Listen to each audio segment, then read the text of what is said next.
Надтай санал нийлэхгүй гэж магадгүй. Гэтэ би хүмүүр үйлчлэгээний салбарт заавал ажиллаж үзэх хэрэгтэй гэж боддог.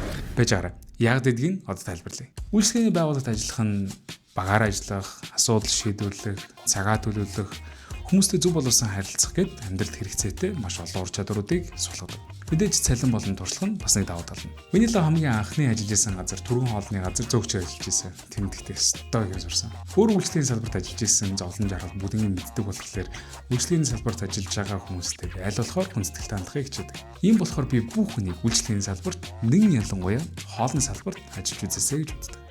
Харин хаана ажиллах мэдэхгүй бол надад нэг сонирхолтой мэдээлэл. Pizza Hut нь ажлын байрны нээлттэй өдрөлгийг 8 сарын 20-нд Улаанбаатар галерей салбар дээр, 8 сарын 21-нд Pizza Hut зайсан салбар дээр өглөөний 9 цагаас оройн 5 цагийн хооронд өргүүлж байгаа юм. Тэгээд ээлжи менежер, рестораны ажилтан, хүргэлтийн жолооч, үйлчлэгчгээд зөндөө олон ажлын байрнуудтай ажлын анкет авч байгаа юм. Тэгээд эдгээрээс аль ч ажлын байранд байсан бай.